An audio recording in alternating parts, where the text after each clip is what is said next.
On the morning of March 25, 1945, Captain Takeshi Yamada crouched in his concrete bunker carved into the limestone ridges of southern Okinawa, watching American landing craft through his field glasses as they gathered like storm clouds on the horizon. At 32 years old, he commanded 87 men of the 62nd Division, defending what Japanese High Command called the impregnable Shuri Line, a maze of tunnels, caves, and reinforced positions that had taken 8 months to build into the red soil and rock. His bunker walls were 3 feet thick, reinforced with steel beams salvaged from demolished buildings in Naha, designed to withstand mortar rounds and rifle grenades. The men wrote letters home speaking of their concrete fortress, their fields of fire, their certainty that no landing force could break through terrain this deadly. Yamada himself had studied engineering at Tokyo Imperial University before the war. He knew these positions could absorb punishment from the usual American 75mm guns and even the heavier 105 howitzers they'd faced on other islands. His radio crackled with confident reports from neighboring units. "Our strong points will crush any landing," came the transmission from Red South 2. The American fleet had been shelling sporadically for days, distant thunder that shook dust from the ceiling but left their fortifications intact. Standard pre-invasion bombardment, nothing they hadn't weathered before on Iwo Jima, according to the veterans. Then, at 0630 hours, the horizon erupted in orange flashes, and Yamada heard a sound he'd never experienced. Not the sharp crack of field artillery, but a freight train roar that seemed to tear the sky apart. The first shell hit the ridge 400 yards to his left, and the ground beneath his feet jumped like a living thing. Through his periscope, he watched an entire hillside simply disappear in a cloud of red dust and flying limestone. His radio man looked up from his equipment, confusion replacing confidence in his eyes, and whispered the words that would haunt every defender on that ridge. "Sir, those aren't shells. They're the size of cars." The silence that followed the first salvo felt heavier than the bombardment itself. Captain Yamada pressed his face against the concrete wall of his bunker, feeling the limestone dust settle on his shoulders like snow. Through the narrow observation slit, he could see where Hill 273 had stood just moments before, now a smoking crater surrounded by scattered chunks of rock the size of automobiles. His hands trembled as he adjusted his field glasses, trying to comprehend what kind of weapon could simply erase a fortified position that had taken his engineers 6 weeks to complete. The radio crackled with frantic transmissions from units across the southern ridgeline. "Red South 4 to command. Hill 273 is gone. Repeat, the entire position is gone." Another voice cut through the static. "This is Green West 1. We're receiving impacts from naval guns, but they're much larger than anything we've encountered. Request immediate..." The transmission ended in a burst of static and the distant rumble of another massive explosion. Yamada had studied American naval capabilities during his staff training at Hiroshima. The standard destroyer carried 5-inch guns, adequate for harassing shore positions, but hardly devastating. Even their cruisers mounted 6-inch and 8-inch batteries, powerful weapons certainly, but nothing that should penetrate 3 feet of reinforced concrete. He had calculated the trajectories himself, worked out the angles and impact forces. His bunkers were engineered to withstand anything in the American arsenal, based on intelligence reports from Guadalcanal and the Philippines. But those calculations had not accounted for the massive gray shapes now visible through his periscope. Battleships, not the fast new vessels he'd read about in intelligence briefings, but the older, heavier ships with guns the size of subway tunnels. USS New York sat 8 miles offshore, her 14-inch batteries trained on the ridgeline like the fingers of death itself. Behind her, the even more massive silhouettes of 16-inch gunships waited their turn, their crews already loading projectiles that weighed more than a small automobile. The second wave of shells arrived with less warning than the first. Yamada felt the impact through the soles of his boots before he heard the explosion, a deep, bone-shaking vibration that seemed to originate from the center of the earth. Dust cascaded from the ceiling as his bunker swayed like a ship in rough seas. Outside, the morning light flickered and dimmed as smoke and debris filled the air. One of his men, a young private from Hokkaido named Sato, looked up from cleaning his rifle with wide, frightened eyes. "Captain," Sato whispered, "the American planes never hit us this hard. What are they using?" Yamada wanted to reassure the boy, to explain that this was simply concentrated fire from multiple ships, that their positions would hold as designed. But as another salvo screamed overhead, the sound building from a whistle to a roar to something that defied description. He found himself questioning everything he thought he knew about fortification and defense. The engineering manuals had not prepared him for shells that created their own weather systems, that turned solid rock into flying shrapnel, that made the Earth itself seem fragile and temporary. Through gaps in the smoke, he could see the American fleet arranged in a precise formation, 8 to 12 miles offshore. The older battleships with their massive guns formed the primary bombardment line, while cruisers and destroyers provided support fire and protection. It was a display of industrial power that dwarfed anything the Japanese military had ever assembled. Dozens of ships, thousands of sailors, and an ammunition supply that seemed limitless. Each vessel represented years of American steel production, months of crew training, and a logistical network that stretched back to factories in Detroit and shipyards in Virginia. The radio squawked again, this time with a transmission from Lieutenant Colonel Tanaka at divisional headquarters. All units maintain positions. This bombardment will pass. The Americans always bombard before landing, but they cannot sustain this level of fire indefinitely. Yamada recognized the uncertainty in his superior's voice, the way official confidence masked growing doubt. Tanaka had been through the Manchurian campaigns, had seen what concentrated artillery could accomplish. But this was something entirely different. Not the tactical application of firepower, but the systematic destruction of terrain itself. Another massive shell landed close enough to his bunker that chunks of limestone pelted the roof like hail. Through his periscope, Yamada watched a perfectly constructed pillbox on the next ridge simply vanish in a column of flame and debris. The position had been built to identical specifications as his own, with the same 3-foot walls, the same steel reinforcement, the same careful attention to angles and fields of fire. If it could be erased so completely, what did that say about his own chances of survival? Private Sato had stopped cleaning his rifle and was now staring at the ceiling with the expression of a man watching his own grave being dug. The other soldiers in the bunker, veterans of campaigns in China and the Philippines, sat in stunned silence, their usual confidence replaced by something Yamada had never seen in Japanese troops before: the recognition of helplessness. These men had been trained to die for their positions, to hold their ground against overwhelming odds, to find honor in futile resistance. But honor required an enemy you could at least see, a threat you could comprehend and engage. The bombardment continued with methodical precision. Each salvo followed a pattern: observation, adjustment, fire for effect. American spotters in aircraft or on nearby ships were walking the fire across the ridgeline with scientific accuracy, erasing positions one by one, like a clerk crossing items off a list. This was not the random destruction of area bombing, but the deliberate elimination of defensive positions by men who understood exactly what they were doing and possessed the tools to do it perfectly.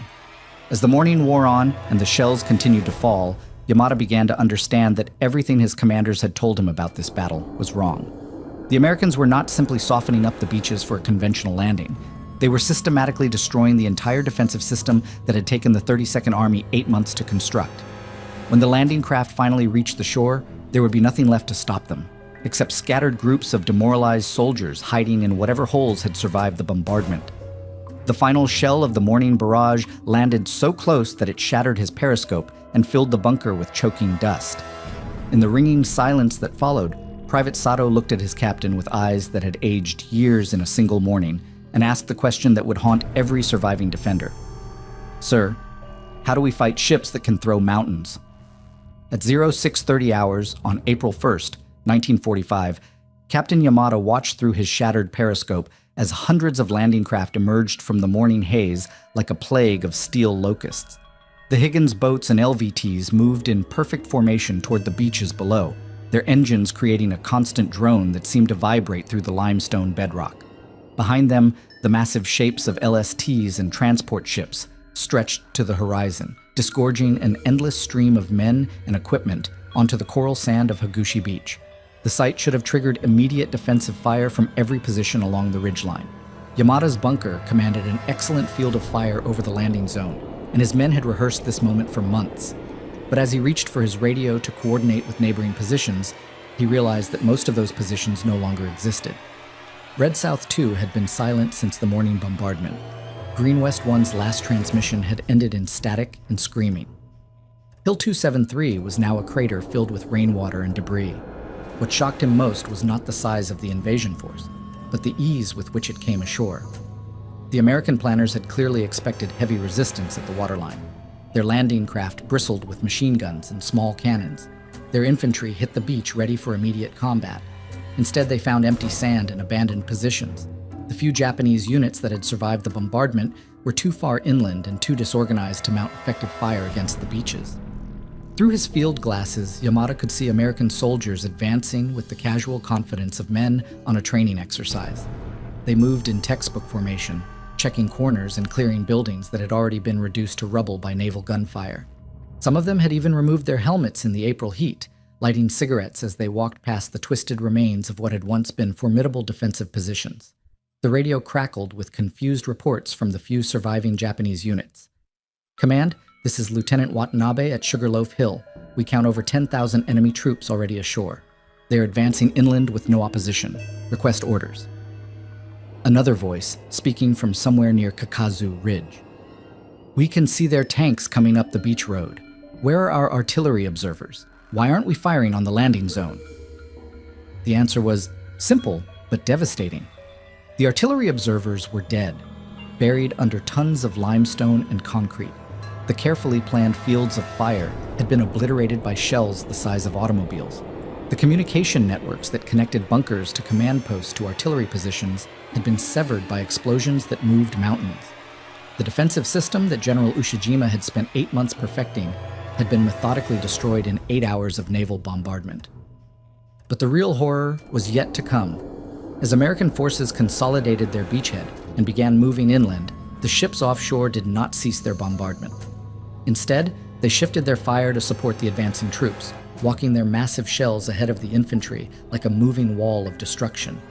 Yamada watched in fascination and terror as USS New York's 14-inch guns zeroed in on a Japanese strongpoint barely a mile from his position. The first spotting rounds landed long, raising geysers of red earth beyond the target. Within minutes, spotter aircraft had radioed corrections back to the ship. The next salvo landed short, cratering the approach road and filling the air with limestone dust. Then came the fire for effect, 6 rounds in rapid succession, each shell weighing as much as a small truck. The strong point simply ceased to exist, replaced by a smoking hole 40 feet wide and 20 feet deep. This was not random destruction, but precision demolition carried out with industrial efficiency. Each target was identified, bracketed, and eliminated with the kind of methodical thoroughness that characterized American manufacturing. The same production line mentality that built Liberty ships and B-24 bombers had been applied to the destruction of Japanese defenses. Every bunker, every cave, every prepared position was treated as a problem to be solved through the application of overwhelming firepower. Private Sato pressed himself against the bunker wall as another salvo screamed overhead, bound for targets deeper inland. "Captain," he whispered, "they're destroying everything. How can we fight back when they can hit us from so far away?" The boy's question captured the fundamental shift that was taking place on Okinawa.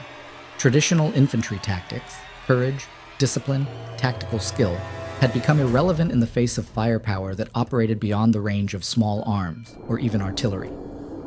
Through breaks in the smoke and dust, Yamada could see the systematic nature of the American advance. Infantry units moved forward in bounds, taking cover while naval guns and artillery eliminated any position that showed resistance. When they encountered a bunker that had survived the initial bombardment, they simply called for fire support and waited while 14-inch or 16-inch shells reduced it to rubble. There was no glory in this kind of warfare, no opportunity for the kind of desperate courage that Japanese military doctrine celebrated. The radio brought news of disaster from across the southern defensive zone. Major Kimura reported from Kakazu Ridge that his entire battalion had been reduced to fewer than 50 effective soldiers. Captain Ishida transmitted from near Shuri Castle that he was surrounded and running low on ammunition. Lieutenant Yamamoto's last message from Hill 89 consisted of a single word: crushed. By mid-afternoon, American forces had advanced over 2 miles inland against negligible resistance. Their casualties were so light that some units were actually ahead of schedule, pausing to wait for supply columns to catch up with the rapid advance. The defensive plan that had looked so formidable on paper, interlocking fields of fire, prepared positions, carefully planned counterattacks, had collapsed not through lack of courage or poor tactics, but through the simple application of firepower on a scale that no defensive system could absorb. As the sun began to set over the invasion beaches, Yamada counted his remaining men. Of the 87 soldiers who had manned his sector that morning, Only 31 were still combat effective. The others were dead, wounded, or had simply disappeared when their positions were hit by naval gunfire. His ammunition supply was nearly exhausted, his communications equipment was destroyed, and his water supply had been contaminated when a shell fragment punctured his storage tank. Most troubling of all was the realization that this was only the beginning. The ships offshore showed no signs of departing, and intelligence reports suggested that the Americans had brought enough ammunition to sustain this level of bombardment for weeks. As night fell and the distant rumble of naval guns continued, Yamada understood that he was witnessing not just a military defeat, but the end of an entire way of warfare. When ships could throw shells the size of cars with pinpoint accuracy from 8 miles away, even the bravest soldiers became irrelevant. On the morning of April 15th, Captain Yamada crouched in what remained of his command bunker and tried to comprehend the transformation that had occurred around him. The ridgeline that had once resembled a fortress now looked like the surface of an alien planet, a moonscape of overlapping craters, shattered limestone, and twisted steel. Where Hill 273 had stood 2 weeks earlier, there was now a depression 40 feet deep filled with stagnant water and the rusted remains of what had once been a concrete pillbox. The sound that had awakened him before dawn was different from the usual naval bombardment. Instead of the freight train roar of 14-inch shells, this was something deeper, more primal, a bass note that seemed to originate from the center of the Earth itself. Through his remaining periscope, he watched USS Iowa adjust her massive 16-inch guns with the precision of a watchmaker, each barrel weighing more than his entire bunker. Private Sato, now one of only 12 men left in his command, pressed his face against the bunker wall as the first 16-inch shell of the morning streaked overhead. The projectile weighed 2,700 pounds, more than a fully loaded automobile, and traveled at nearly twice the speed of sound. When it struck the neighboring ridge, the impact created a seismic event that registered on instruments miles away. Yamada felt the shock wave through his boots before he heard the explosion, a deep rumble that seemed to shake the island itself. What followed defied every principle of fortification he had learned at the Imperial War College. The ridge simply ceased to exist as a tactical feature. Where Lieutenant Watanabe had commanded a company of infantry from carefully prepared positions, there was now a crater large enough to hold a 3-story building. The limestone bedrock had been pulverized into dust, the steel reinforcements twisted into abstract sculptures, the men who had occupied the position reduced to component atoms scattered across hundreds of yards. Through his field radio, Yamada listened to the systematic destruction of the 32nd Army's defensive network. Red South 7 to command. We're taking direct hits from Battleship main batteries. Our caves are collapsing. We have wounded trapped under tons of rock. Another transmission, barely audible through static. This is Captain Tanaka at Kakazu Ridge. A 16-inch shell just landed in our ammunition bunker. The explosion took out 3 adjacent positions. We need immediate evacuation for our wounded. But there would be no evacuation. The American fleet had brought enough ammunition to sustain this level of bombardment indefinitely. USS New York alone carried over 4,000 rounds for her 14-inch guns, while the newer battleships with their 16-inch batteries had even larger magazines. Each day, supply ships arrived from Pearl Harbor and Ulithi, carrying fresh stocks of high-explosive shells, ensuring that the bombardment could continue at maximum intensity for weeks. The psychological effect was even more devastating than the physical destruction. Yamada had trained his men to face death with honor, to find meaning in sacrifice for the Emperor. But this was not death in battle. It was industrial annihilation carried out with the same efficiency that American factories used to produce automobiles. There was no enemy to engage, no opportunity for courage, no chance to sell their lives dearly. They could only huddle in their shrinking bunkers and wait for the shell with their name on it. By noon, the temperature inside the bunker had risen to over 100 degrees Fahrenheit. The ventilation system had been destroyed by a near-miss 3 days earlier, and the air was thick with limestone dust and the acrid smell of high explosives. Private Sato had developed a persistent cough that rattled in his chest like broken glass. Corporal Hayashi sat in the corner, staring at nothing with the glassy-eyed expression of a man whose mind had retreated to somewhere shells could not reach. The worst part was the waiting between bombardments. In the sudden silence that followed each salvo, Yamada could hear sounds that would haunt him for the rest of his life. The groans of wounded men trapped in collapsed bunkers, the drip of contaminated water through fractured concrete, the skittering of rats that had somehow survived when humans could not. Sometimes he heard voices calling for help from positions that no longer existed, men crying out from beneath tons of rubble that would serve as their tombs. At 1400 hours, the bombardment shifted to a new target, Sugarloaf Hill, where Major Kimura still commanded the remnants of 2 companies. Yamada watched through his periscope as the American spotters methodically walked fire across the position. The first shells landed on the military crest, where Kimura had positioned his machine guns to sweep the approaches. Each impact sent geysers of red earth and white limestone high into the air, creating an artificial thunderstorm of debris that rained down across the entire ridge. Then came the main event, a concentrated barrage from multiple ships firing in sequence. USS Wisconsin's 16-inch guns fired first, their shells arriving with intervals so precise they seemed choreographed. New York's 14-inch batteries followed, adding their weight to the destruction. Even the cruisers joined in, their 8-inch guns contributing to what could only be described as the systematic erasure of a geographic feature.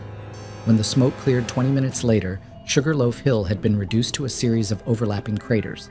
The carefully constructed bunkers that had taken Kimura's engineers 6 weeks to build were gone. The interlocking fields of fire that had promised to stop any infantry assault had been obliterated. The men who had manned those positions, soldiers who had survived campaigns in China and the Philippines, had been reduced to memories and scattered fragments. The radio crackled with a transmission from divisional headquarters, where General Ushijima was trying to maintain some semblance of command and control.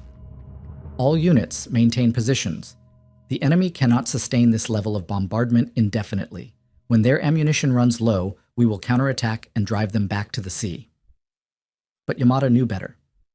He had watched American logistics in action for 2 weeks, seen the endless stream of supply ships arriving from bases thousands of miles away. This was not a finite resource being expended, but an industrial process that could continue indefinitely.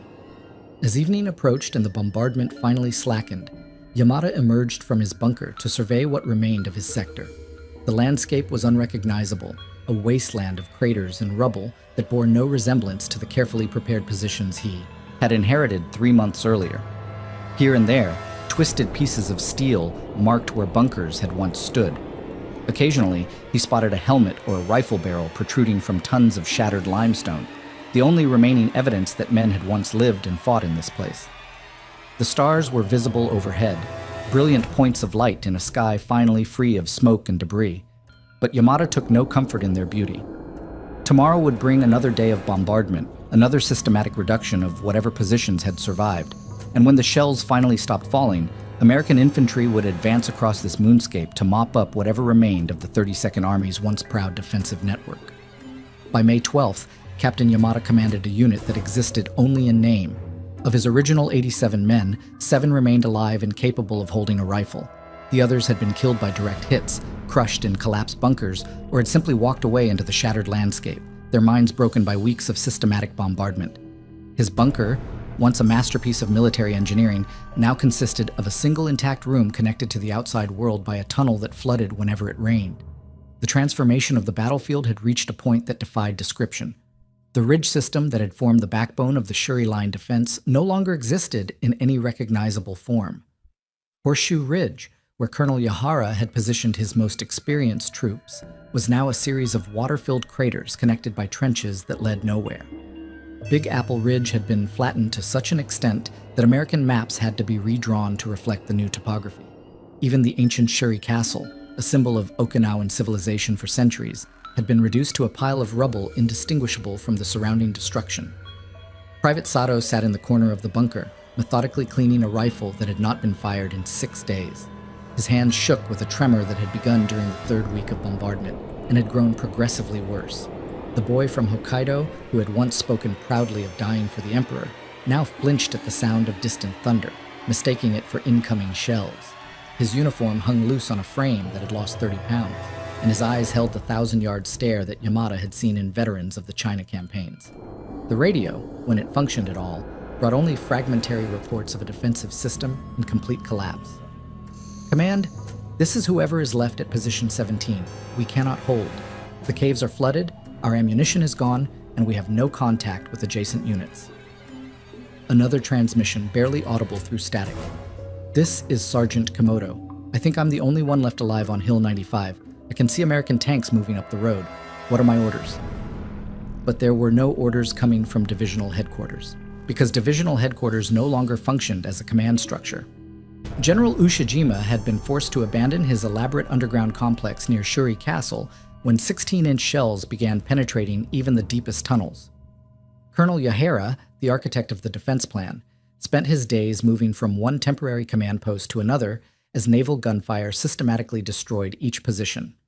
The careful coordination of units, the planned counterattacks, the methodical conservation of resources, all had been rendered meaningless by firepower that operated on an industrial scale.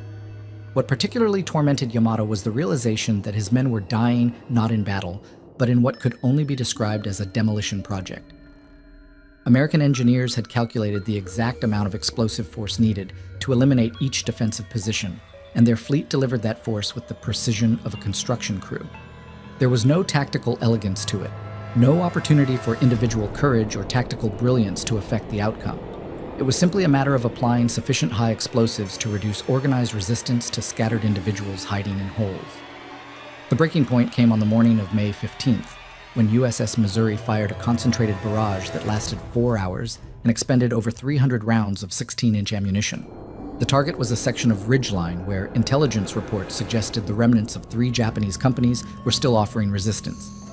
Yamada watched through his periscope as each shell landed with clockwork precision, walking methodically across the target area like a farmer plowing a field. When the bombardment ended, the ridgeline had been lowered by an average of 12 feet.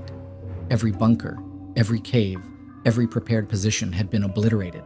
The few soldiers who had survived the initial impacts were buried under tons of pulverized limestone, their voices growing fainter as rescue became impossible.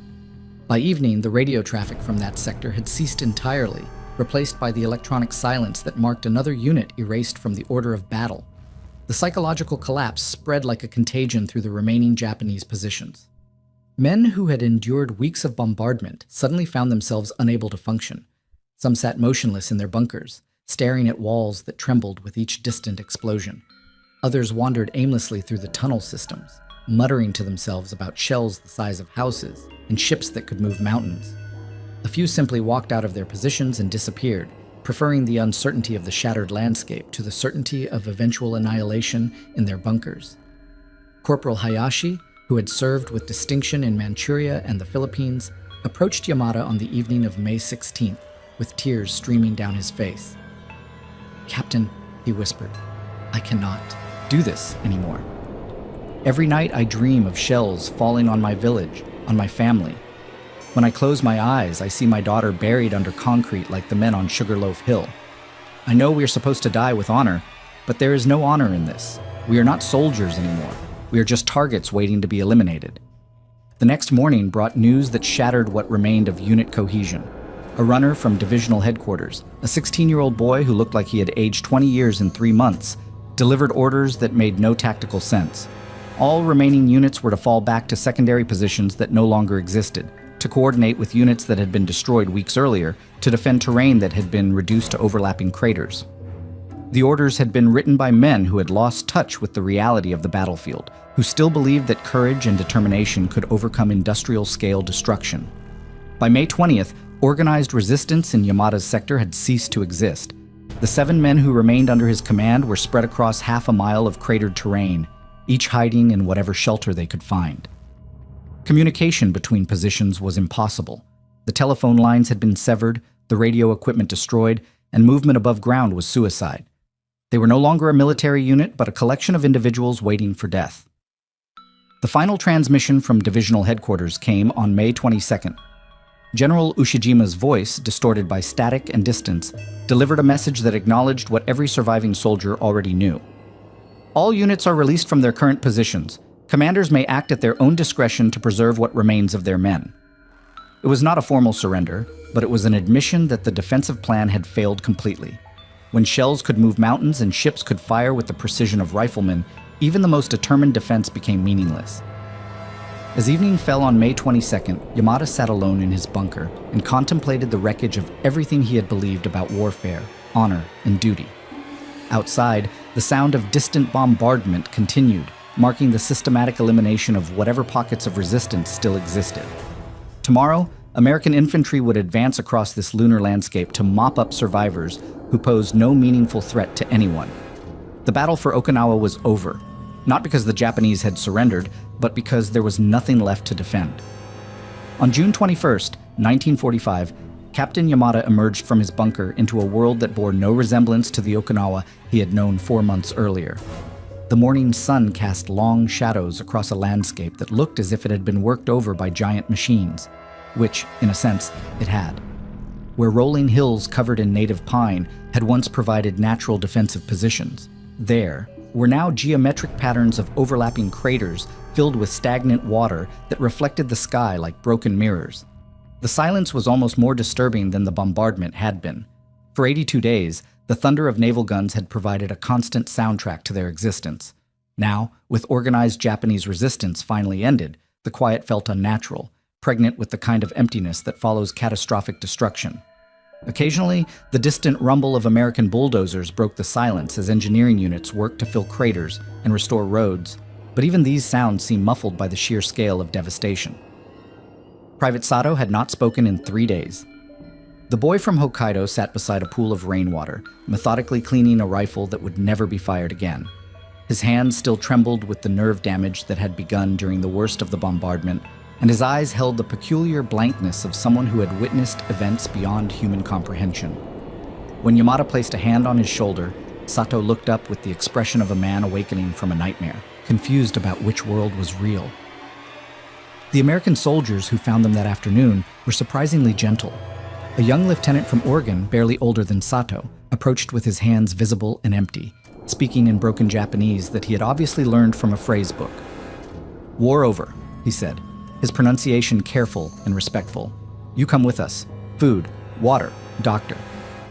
Behind him, a squad of infantry waited with their weapons lowered, their faces showing not triumph, but a kind of professional satisfaction mixed with pity. As they walked across the cratered landscape toward American lines, Yamada tried to comprehend the statistics of destruction that would emerge in the months and years following the battle. The preliminary casualty reports were staggering. Over 12,000 Americans dead, nearly 40,000 wounded, but the Japanese losses defied calculation.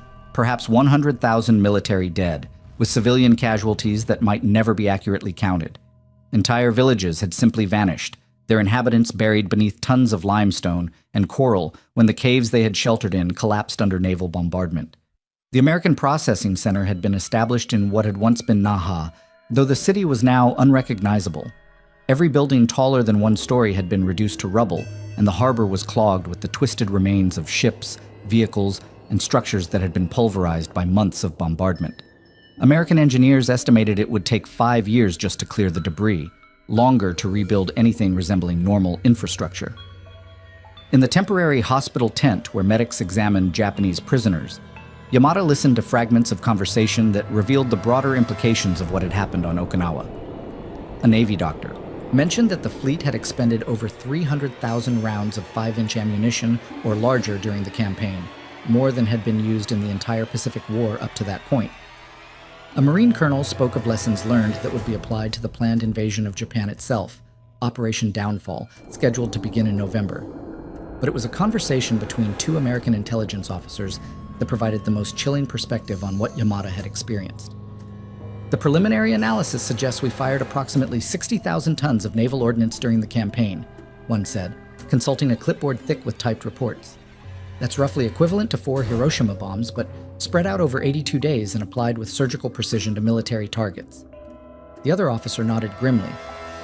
"And this was just one island. When we hit Kyushu, we'll have twice as many ships and unlimited ammunition. The Japanese defensive positions won't last a week under that kind of bombardment." They moved away, leaving Yamada to contemplate the implications of industrial warfare, applied with American efficiency to the home islands of Japan. In the weeks that followed, as he recovered in a prisoner of war camp on Saipan, Yamada began to understand that he had witnessed more than just a military defeat. He had seen the end of an entire era of warfare, the final obsolescence of courage and fortification in the face of industrial firepower. The samurai ethos that had sustained Japanese military culture for centuries had proven utterly inadequate when confronted with an enemy that could move mountains through the systematic application of high explosives. The psychological impact extended far beyond the immediate participants. Reports filtering back to Japan described not a heroic last stand, but a systematic demolition project that had reduced the 32nd Army to scattered individuals hiding in holes. The propaganda machine struggled to find honor in a defeat so complete that it challenged fundamental assumptions about warfare, sacrifice, and national destiny.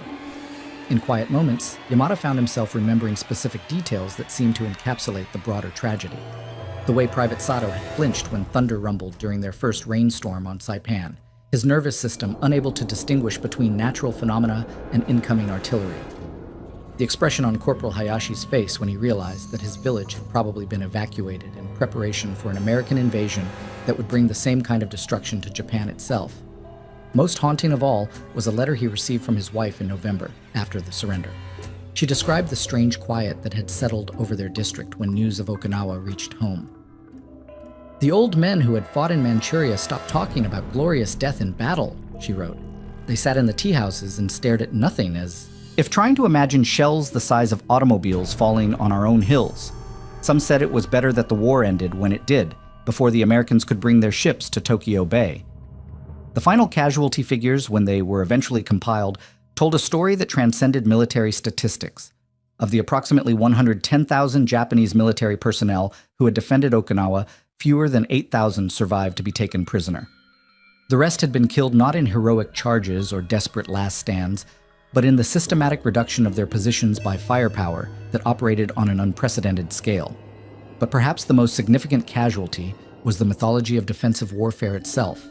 The idea that determined troops in well-prepared positions could hold against superior firepower had been tested to destruction on the ridges of southern Okinawa, when American industry could deliver shells the size of cars with pinpoint accuracy from miles away. Even the most elaborate fortifications became temporary obstacles rather than permanent barriers. The age of the bunker had ended not with surrender, but with the simple recognition that concrete and steel could not withstand the focused application of industrial-scale destruction.